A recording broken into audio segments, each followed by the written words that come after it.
turma. Vamos para a segunda live do dia. Segunda live do dia. Circunstâncias não são das melhores, né? Mas vamos falar do que está acontecendo. Esperar só a turma ir chegando aqui.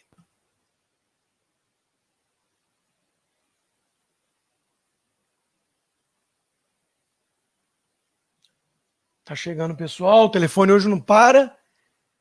Muita gente prestando solidariedade em privado, alguns em público, mais corajosos, mas é sempre assim, a gente está acostumado. A gente está acostumado a isso. Boa tarde, o que houve? Pois é, eu vou esclarecer, vamos lá. Bom, já chegou aqui uma turma, depois fica gravado também, já tem mais de 1000 pessoas, vamos lá. Esclarecimentos do que aconteceu. Eu não sabia até agora, fui checar na nota da Jovem Pan o nome da moça, Ferrer. Eu não sabia o nome da moça. Eu chamei de Ferres. Eu não me inteirei do caso dessa moça. Eu não vi os vídeos do promotor, da humilhação, eu não vi.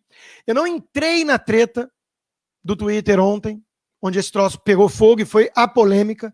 Eu fiquei à parte, totalmente alheio a esse caso, porque eu estava focado na eleição americana. Eu ontem fiz 3 lives, entrei ao vivo na Record News, entrei ao vivo na Jovem Pan, fora do meu horário, fora o Jornal da Manhã de madrugada, para mim, né? E fora o 3 em 1. Então, eu passei o dia inteiro atolado com política, com eleição americana, ignorei esse caso. Hoje eu vi uma reação, até porque o Narlock comentou no Jornal da Manhã, aí me despertou curiosidade, que ele falou do estupro culposo, que é uma expressão absurda, que foi o tema da polêmica toda ontem, e que isso não foi usado na decisão. Tá? Então, esse é um outro debate. Fake news, intercept, e que gerou a polêmica toda de forma deliberada, porque as feministas raivosas e mal amadas mandam no mundo. Isso tá evidente hoje o tamanho do poder, né, delas. E dos covardes que se ajoelham. Pois bem, eu usei isso como gancho para escrever um tweet onde eu dizia assim, se eu pensar aqui num caso hipotético, não é o dela, não sei o caso dela direito. Se uma pessoa bebe, essa foi a minha premissa, se a pessoa bebe, ela pega um carro e dirige, e ela mata alguém, ela é culpada de assassinato doloso, dolo, intenção, correto? Então, se ela bebe e diz sim para um ato sexual, isso é estupro? Essa era a minha premissa. Aí isso gerou uma baderna, né? Uma polêmica nova. Mas não foi esse o caso. Aí eu escrevi, gente, eu não estou falando desse caso. Eu estou falando em termos genéricos. Aí mesmo assim, não, mas é um absurdo, abuso. Aí eu fui explicando. Foi uma thread. Foram vários tweets. Aí eu fui lá e falei, gente, presta atenção. Meu ponto aqui é que a gente está banalizando o conceito de estupro. Eu tenho uma resenha sobre isso, inclusive, de uma libertária que foi estuprada e nós temos que tomar cuidado, porque é a vitimização, né? Amanhã a pessoa está lá, namora o cara, aliás, tem muitos casos nos Estados Unidos, tá namorando ou saindo com o cara, vai pro quarto do cara, toma todas, pratica sexo, liga pro cara, o cara some, porque achou a mulher fácil, sei lá por quê, só queria sexo, ela fica ressentida e denuncia estupro. Tem vários casos acontecendo nos Estados Unidos. Então, hoje, banalizaram a ideia do estupro, não precisa mais ser forçado, pode ser consentido se a pessoa bebeu alguma coisa, e aí entra a questão. Tá, mas então ela não pode dirigir? Ela é inimputável se ela dirigir? Não. Então ela é inimputável se ela consentir com o sexo? Essa era a minha premissa desde o início. Basta ler. Tá tudo lá no meu Twitter, tá? Essa era a premissa. Pois bem, fiz a minha live, 1 hora sobre eleição americana, com o convidado Leandro Ruschel. Acabou a eleição americana, eu entrei nesse assunto. E falei basicamente isso, que está postado no meu texto na Gazeta do Povo, tá? Explicando essa minha linha de raciocínio. Falando que a gente está banalizando a ideia de estupro, que tem que tomar cuidado com isso. Eu conheço gente adolescente que já não quer sair com menina sozinho. Daqui a pouco tem que puxar um contrato, reconhecer firma, se você pode dar um beijo. Então, era esse o contexto, eram essas as circunstâncias da minha fala.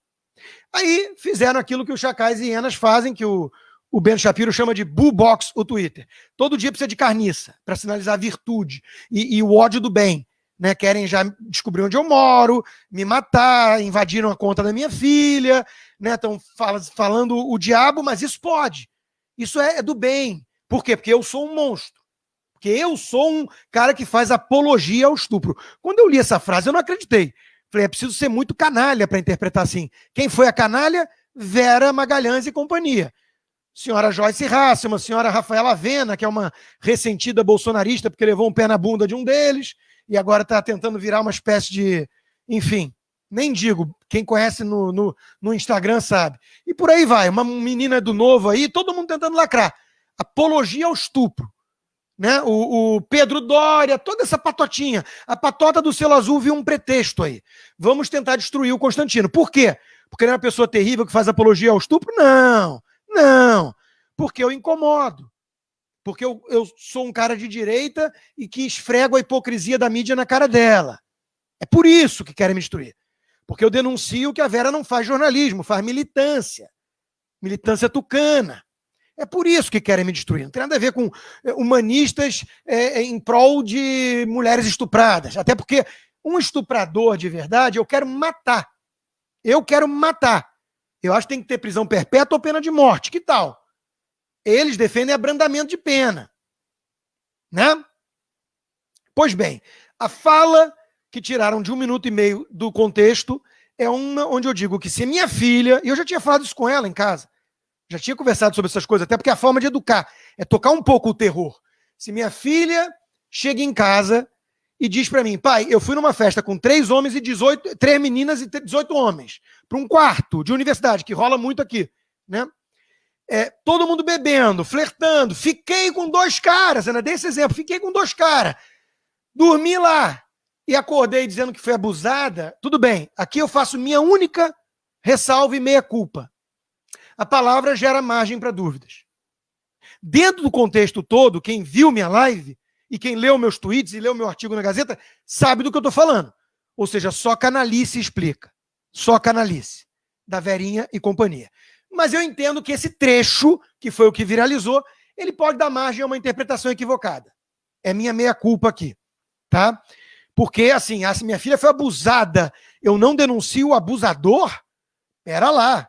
Quem me conhece, e isso é que está chateando tanto minha filha, porque a gente vive na era do lacre e a esquerda precisa lacrar em cima de alguém como eu, então tem amiga da minha filha que já frequentou minha casa dizendo que tem nojo de ter ido na minha casa. Ela conhece minha filha, ela sabe a educação que eu dou e ela me conhece, que sempre fui uma pessoa educada e gentil com todos os amigos da minha filha. Todos. Então, isso é que está chateando mais minha filha. Isso é que me tira do sério. Por isso que eu digo que mexeram com a pessoa errada. Porque o meu senso de justiça é forte. Minha casca é grossa. E eu não tenho medo de patota que faz cancelamento, não. E nem de veículo de mídia que se submete. Eu não tenho. Eu estou aqui para falar a verdade. Então, eu reconheço, porque eu recebi mensagem de amiga, falando, porra, Rodrigo, ou até o apelido que eu uso. Quem me chama pelo apelido é meu amigo. Então, eu tive amiga que falou, porra, e essa história, esse vídeo? Como assim? O que você quis dizer com isso? Explica melhor. Então eu falei, opa, eu posso ter dado margem à dúvida. Como a pessoa quer interpretar, porque é canalha ou porque me odeia pela visão política, foram para cima. Ok. Então, recapitulando. Dentro do contexto, isso estava muito claro. É óbvio que se alguém estuprar ou abusar da minha filha, eu não vou passar pano. Eu vou preso. Eu vou preso. Por um motivo muito simples, eu não vou nem pelo caminho legal. Eu vou matar a pessoa e me entregar para a polícia. Porque isso destrói a vida de alguém. Da minha filha, eu mato. E esse, aliás, é todo o ponto do livro. Para não banalizar o estupro. Então, o que eu estava falando, obviamente, não é apologia a estupro. Porque eu estava questionando justamente a tese de que é estupro quando a pessoa bebe e consente. E diz sim. Se ela pode pegar a chave de um carro e dirigir, ela pode também dizer sim ou não para o ato sexual. Se ela diz não, para, e ele força, já anulou a minha premissa, gente. Vocês entendem? Anulou a minha premissa. A minha premissa é que não houve forçar a barra. Não houve sexo na marra. E não houve sexo com alguém completamente apagada. inconsciente. Essas não eram as minhas premissas. Está no texto, está no blog e está no vídeo. Portanto, são canalhas. São todos canalhas. A minha premissa é muito clara. Se você está bêbado, alega que está bêbado, se dirigir e matar, vai preso. Por assassinato doloso, com dolo, tá? Então essa desculpa não cola. Se você diz que está bêbado e fez sexo e depois se arrependeu e foi estuprada, me desculpa, tem alguma coisa errada acontecendo com a sociedade. Isso é banalizar estupro. Porque a gente não faz isso com o carro. E teve até um cara que teve uma tirada boa. Falou assim, então tá valendo? É mimimi? É vitimismo de feminista? Então eu vou dizer que toda vez que eu bebi e fiz sexo com uma mulher baranga, uma mocreia, eu fui estuprado e abusado. Né? A gente ri da piada, mas olha o nível. Olha o nível. Apologia ao estupro. Eu, um cara como eu, que quero matar estuprador, no mínimo, castração química, fecho com Bolsonaro. Enquanto que eles são os defensores de marginais, inclusive de crime hediondo. A menos que dê para colocar em ideologia, aí passa pano até para terrorista comunista. Né? Eu não. Então, falarem que eu não entregaria para a polícia alguém que estuprasse a minha filha. Vocês têm noção da gravidade de um jogo baixo e sujo desses? Vocês não têm vergonha na cara, não? Como é que vocês dormem com a consciência limpa? Vale tudo no jogo político para me tirar de um microfone poderoso? Sendo que esse aqui também tem poder, não precisa de fonfon. Porque a verdade vai e avança. Vocês não têm vergonha? Como é que vocês dormem? Como é que você bota a cabeça no travesseiro, Vera? Como? Acusar alguém de apologia a estupro. Por dizer justamente que não quer banalização do estupro, porque estupro é um crime hediondo que tem que ser punido da forma mais severa que existe. Mas que nós não podemos chamar de estupro um sexo consentido de alguém que está alto. É essa a minha premissa, porra. Ainda dei o exemplo. Uma mulher sai no campus, o sujeito está à espreita, pega ela antes de chegar no carro, no estacionamento, leva para um canto e força sexo. Isso estraga a vida de qualquer uma. Vocês vão comparar isso com subir para um quarto, tomar todas, beijar o cara, fazer tudo e depois dizer que se arrependeu, que estava alta ou bêbada? E que foi abusada? Eu estava questionando a premissa do conceito de abuso. Não que se for abusada de fato, não tem que acontecer nada. Isso é tão óbvio. Isso é tão óbvio. Todo mundo que viu o vídeo entendeu, não foi um big deal. Tiraram do contexto, viralizaram, fizeram campanha, marcaram a Jovem Pan, e a Jovem Pan, infelizmente, não aguentou o rojão. Não aguentou o rojão. Todo o meu respeito à Jovem Pan, sempre me deu liberdade. Eu sei que bancaram pressão. Eu sei que tem governador que liga pedindo minha cabeça. Eu sei, enquanto eu sou acusado de ser Constantino, de ser bancado por governo federal. Eu sei de tudo isso. O jogo é sujo. Mas a nota da Jovem Pan me decepcionou e muito. Muito. Porque não bate com a conversa breve que eu tive com o diretor.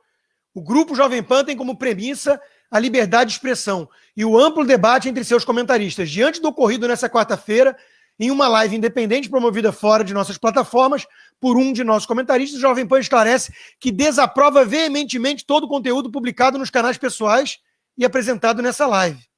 Todo o conteúdo meu? Reafirmamos que as opiniões de nossos comentaristas são independentes e necessariamente não representam a opinião do grupo. Aliás, erraram aqui, né? Não necessariamente representam. É um ato falho. Necessariamente não representam a opinião do grupo. Né? Ato falho.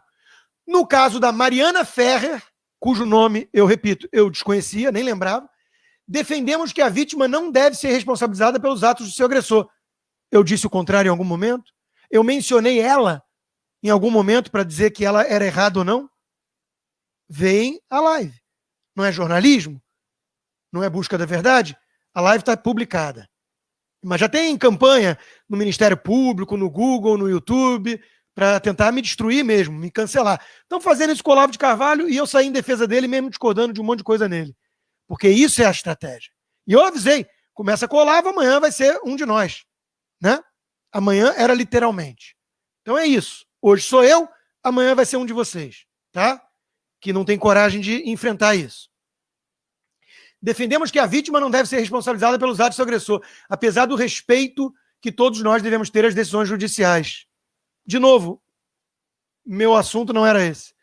Em consequência do episódio, na tarde dessa quinta, Rodrigo Constantino foi desligado do nosso quadro de comentaristas. Triste, lamentável. Lamentável decisão. Mas eu respeito. Assim como a Jovem Pan respeita a decisão judicial, eu respeito a decisão da Jovem Pan. Tô fora. Vamos fazer live. Independente, talvez esse seja um bom horário. De 5 às 6. Olha, gente, isso tudo é grave. É grave. Porque são chacais e hienas usando pretextos para destruir vidas, para cancelar pessoas e demitir gente. E, no fundo, esse viés, essa caça, tem um viés, que é pessoas da direita. Às vezes eles tentam cancelar um dos seus. E aí eles sentem, né? Aí a Tabata Amaral vai lá e escreve coluna. Gente, o gol tá do outro lado. E o Huck aplaude, o Luciano Huck aplaude. Gente, o gol tá do outro lado. Né? Covardes. Estão alimentando monstros. Estão alimentando uma turma que não tem nada de humanista, que não tem nada de nobre, que sinaliza virtude para disseminar e espalhar ódio, ainda que ódio do bem, porque são contra pessoas terríveis como eu.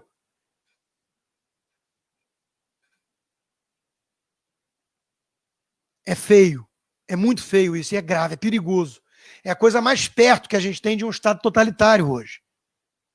E aí eu tenho muita gente que gosta de mim, que fala, pô, Rodrigo, mas também você precisa se meter nesses assuntos? Preciso! Eu não vou falar só de economia, eu não vou ser um laranjinha, covardão do novo, que acende vela para tucano e para esquerda. Essa é a guerra, gente. A guerra é cultural. Os socialistas estão vencendo pelo ambientalismo, pelo feminismo. O que tem de empresa hoje aí fazendo grupos de minorias, meta para ter quantidade de mulheres e negros no quadro da diretoria ou da empresa? O que é isso, se não sinalizar virtude para uma decisão empresarial e, ao mesmo tempo, medo da patota canalha? Ora, então eles estão vencendo, porque isso é a morte da meritocracia individual, que é o pilar do livre mercado, do capitalismo e do liberalismo. Isso é o coletivismo, que separa todos nós com base em conceitos arbitrários pré-definidos. E, no fundo, a gente sabe que o que importa não é o negro, não é a mulher. Sabe por quê? Porque eles não querem saber de uma mulher empoderada como Margaret Thatcher. Ou então uma mulher negra e empoderada como a Candace Owens, que foi contratada pelo Ben Shapiro, que, aliás, é meu benchmark. Vamos nessa. Ben Shapiro Show. Tudo consta, live diária. Vamos criar nesse canal aqui a partir de hoje. E nesse horário. Então, meus caros, é muita covardia ceder a isso. É muita covardia e é perigoso, porque é aquele poema, Caminhando com Mayakovsky, vieram no meu jardim, arrancaram uma flor, não falei nada. Arrancaram duas, eu não falei nada. Destruíram meu jardim, eu fiquei calado. Invadiram minha casa, e aí sim, né, talvez estupraram alguém, né? Mas estuprar para valer, tá? Não é pagar um drink, levar para o motel, fazer as preliminares e depois a pessoa alegar que, não sei, não me lembro direito, acho que eu fui estuprada. Estou falando de estupro. É que nem o alerta do pastor Niemöller, na época do nazismo. Vieram para os comunistas, eu não era comunista, deixei. Vieram para os sindicalistas, eu não era sindicalista, deixei. Quando vieram atrás de mim, não tinha mais ninguém para ouvir minha voz. Edmund Burke dizia, tudo que é necessário para o triunfo do mal é que as pessoas de bem nada façam. Não é com a canalice e com a ousadia dos maus que eu me preocupo, é com o silêncio dos bons. Estou recebendo muita mensagem de apoio. Agradeço, mas quero ver em público. O jogo é sujo. O jogo é sujo. Se nós não reagirmos, E Trump é uma reação. E Bolsonaro é uma reação. E hoje eu entendo um pouquinho melhor, né? Eu já entendia. Mas eu entendo um pouquinho melhor, né? Olavo, de quem eu tenho tantas discordâncias, até na forma. O próprio Bolsonaro, o próprio Trump, o ministro Ricardo Salles, que eu venho defendendo, né? Quase uma voz única na imprensa. Agora acabou, né? Agora acabou. Em parte da imprensa. Por quê? Porque é muito duro aguentar isso todo dia e ter que fazer cara de paisagem. E ter que ser prudente e sofisticado. Quando mexem com nossos filhos. Quando mexem com nossos filhos. Quando dão a entender que se alguém estuprasse a minha filha, eu ia ficar do lado do estuprador. Que tipo de canalice é essa? Que tipo de gente baixa, vil, é essa? Hein, Vera? É deprimente. Deve ser deprimente ser você. E deve ser ainda pior ser esse teu marido covarde. E pior ainda ser esses outros covardões que te bajulam para achar que vai ter uma luz e um espaço na mídia. Tudo covarde. Quando você acusou meu amigo e agora parceiro comercial, Hélio Beltrão, de traficante de hidroxicloroquina, foi ali que eu dei um basta. Porque ali eu vi sua falta de caráter, sua baixeza. E ali, Andreasa se calou, Alexandre Borges se calou. Éramos todos amigos de um mesmo grupo. A turminha do MBL se calou. Ali foi um divisor de águas. Traficante de hidroxicloroquina, irresponsável, leviana, baixa, amargurada. Não é nem difícil entender por que você é uma pessoa tão ressentida, mas vai se tratar. Vai se tratar num divã. Vai buscar uma coisa mais espiritual para elevar isso aí. Sabe? É muito baixo. E vocês, esses nomes que eu mencionei e outros, Paulo Cruz, Raso, tudo covarde. Tudo covarde. Tudo deslumbrado porque ganhou uma porcaria de um selo azul. Que coisa medíocre. Que coisa deprimente. Olha, eu vou te falar, eu não consigo nem falar direito de um negócio desse, porque para mim é tão surreal o sujeito se sentir importante porque ganhou um selo. Ainda tem os outros que falam, o Rodrigo tem inveja do selo azul. É a coisa mais divertida para mim e para os meus amigos, que sabem como eu sou e que eu tô cagando para esse tipo de coisa. 20 mil pessoas ao vivo me acompanhando. E hoje deve ter muito hater aqui também, né? Deve ter muito hater. Já tô vendo que tem alguns. Eu não tô fazendo mimimi, não, gente. Isso não é vitimismo, não. Até porque eu tô de cabeça erguida, se vocês não perceberam. Até porque eu tô enfrentando. E até porque eu vou seguir o meu caminho mais independente ainda. E agora eu vou poder acordar um pouquinho mais tarde do que 4h30. Há males que vêm para o bem. Quando eu perdi a Veja, e eu já morava nos Estados Unidos, eu tinha postado um pouco antes umas fotos com arma, e muitos acharam que era por conta daquilo. E a Veja disse que não, que estava passando dificuldade financeira. Olha o que aconteceu com a Veja. E olha o que aconteceu comigo. Não é arrogância. É só a defesa de que quem tem coragem, quem tem honestidade, quem tem integridade, costuma avançar. Porque existe demanda. E demanda reprimida por isso. Já quem faz o jogo da patota, quem quer lacrar, quem acha que vai dar os anéis para manter os dedos para chacais e hienas e vadias, que tem isso também, né? Era uma das coisas que eu tinha falado que pesou. Olha aqui, o homem que abusa de uma mulher alta para levá-la para a cama é um imoral. É um indecente. Aliás, eu disse isso na live. Para você ver como tiraram tudo do contexto.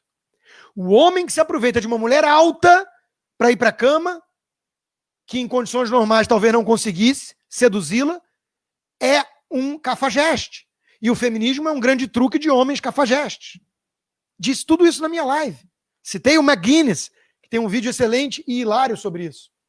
Agora, vamos combinar que existem homens indecentes, então? Vamos, né? Todo mundo de acordo, inclusive as feministas. E mulher indecente, existe ou não? Ou está proibido de falar que existe comportamento indecente feminino também. Tipo, eu vou para o quarto com 5 caras, tomar todas e ai, ai, ai. Não fiz nada demais. Vamos combinar que existe homem canalha e mulher vagabunda ou não? Ou não podemos combinar que existe indecência de tudo que é lado? Porque as feministas, eu vi isso muito com a minha filha crescendo, porque elas tentavam metralhar. Feminista quer, primeiro, a vingança das ressentidas. Elas odeiam nada, elas odeiam mais do que uma menina que está namorando legal. Um cara gente boa, gentil, cavalheiro. Não tem nada que uma feminista odeia mais. Por quê? Porque ela não tem isso. Segundo, ela vai para um lado meio vadia e ela quer não ser julgada. Guess what? Nós vivemos na era do não julgamento. O Theodore Dalrymple fala muito disso. É um problema. É o relativismo moral. Aliás, o mesmo que é ignorado quando é para condenar o comportamento dos homens. Porque eu acabei de dizer que existe o homem indecente, canalha, cafajeste. Isso todo mundo está de acordo. Mas a mulher não existe? A piranha? Então, sempre foi uma desculpa das adolescentes que queriam deixar a libido florescer sem nenhum freio, acusar de machista, de reacionário, de opressor, aquele que virava e falava, cuidado, porque tem um preço a ser pago por esse comportamento. Você pode querer viver na era do não julgamento, mas as pessoas julgam. Julgam. E se você for fácil, tudo aquilo que é fácil vale menos. Tem menor valor de mercado. Vocês não sabiam, não? Lei da oferta e demanda. Por isso que a água é mais barata que diamante. A água é muito útil, mas tem em abundância ainda, né? Então, a menina mais recatada, a menina mais séria, de família, né? Essas expressões que vovó falava e que hoje são tabu para progressista, idiota, liberticida, libertário e que confunde libertinagem com liberdade. Meninas com esse comportamento têm maior valor. Porque o homem pode falar o que quiser, mas no fundo, para ter um relacionamento sério, ele quer uma mulher mais séria. E a mulher também, né? A mulher também não quer o mulherengo canalha. Ela quer um cavaleiro, no fundo, ela quer alguém gentil, protetor. Ou seja, eu ensino na minha casa, um moleque é pequeno, mas já está aprendendo. Já está. Eu ensino na minha casa a serem indivíduos decentes. Homem e mulher decentes. Meu filho não vai aprender que é o máximo sair pegando qualquer uma e se tiver meio alta, tentar levar para a cama. Aproveita! Ele não vai aprender que isso é legal, não. Ele vai aprender que isso é errado. Assim como a minha filha aprendeu que é errado, ela está na outra ponta. Simples assim. E era isso que eu estava dizendo. Por isso, eu fui massacrado, campanha contra o Ministério Público, pediram minha cabeça e cederam a minha cabeça numa bandeja. Para verinhas e companhia. Você acha que eles vão ficar satisfeitos com o banquete? Não vão, não. Cuidado, cuidado, todo mundo que tem um pouquinho mais de viés de centro ou de direita. Porque o caminho está dado. É um jogo sujo. É um jogo muito pesado. Muito pesado. Mas é isso. O caminho é a independência, é o meu canal, a minha live, já tem propostas de parceria. Vamos que vamos. A princípio, todo dia, de 17 às 16 horas, 17 a 18, desculpa, andar para trás não dá, né? De 17 às 18 horas, todo dia aqui ao vivo. Boa sorte, Japa. Boa sorte, Josias. Um abraço, gente. Muito obrigado pela compreensão, pelo apoio. Nessas horas é importante, sim, porque ninguém é de ferro. O meu estômago é de adamantium, vocês já perceberam. Eu aguento muita coisa, casca é grossa. Mas é óbvio que a gente fica chateado. Eu fico chateado muito mais do que qualquer outra coisa por 2 motivos. Pela minha filha, que está sofrendo, que está chateada, e pela decadência que estamos vivendo. Pelo meu senso de justiça e de impotência diante de uma campanha avassaladora de canalhas. Ou seja, de perceber que realmente a coisa está feia. De perceber que eles estão vencendo. Eles estão vencendo, a gente ocupa algum espaço, mas se não jogar muito jogo conforme essas regras impostas por eles, ou seja, acendendo vela diária para lacrador, moderando tudo que você diz para não ofender quem se sente ofendido com tudo que vem da direita, você está fora. Então, não há liberdade de expressão de fato. Estão tentando censurar nas redes sociais. A gente vai tentando abrir os espaços. O Ben Shapiro fez isso, o Daily Wire é uma potência com 100 funcionários hoje e acabou de contratar a Candace Owens. Uma mulher bonita, jovem, negra, inteligentíssima e porreta. Porreta. Não precisa ficar com ciúmes não, meu amor. Mas é porreta. Essa faria qualquer um cambalear. E vocês já viram a Candace Owens debatendo? Ela não passa recibo para essa patota. Eu hoje aprendi a admirar um pouquinho mais quem eu já vinha admirando tanto com as suas posturas nas redes sociais. O secretário da Fundação Palmares, Sérgio Camargo. Cara, tu tá me devendo uma porcaria de uma entrevista. A hora é essa. Porque o jogo é muito pesado. Eles querem as minorias subservientes à pauta de esquerda. Porque se for negro, como a Candace Owens, como Sérgio Camargo, como Thomas Sowell, Walter Williams, Larry Elder e tantos outros, cancelados. Se for mulher, como a Bárbara do Te Atualizei, que mandou mensagem, agradeço também. Se for mulher, como a Margaret Thatcher, que eu já citei, como a Bia Kicis, deputada que em público me defendeu, aí não vale. Aí não vale. Aí perde o lugar de fala. Porque não é de esquerda. Porque não acende vela para patota do selo azul. Para Verinha e companhia. Ok? Meus caros, muitíssimo obrigado. Estamos aí. Amanhã tem mais. Boa noite.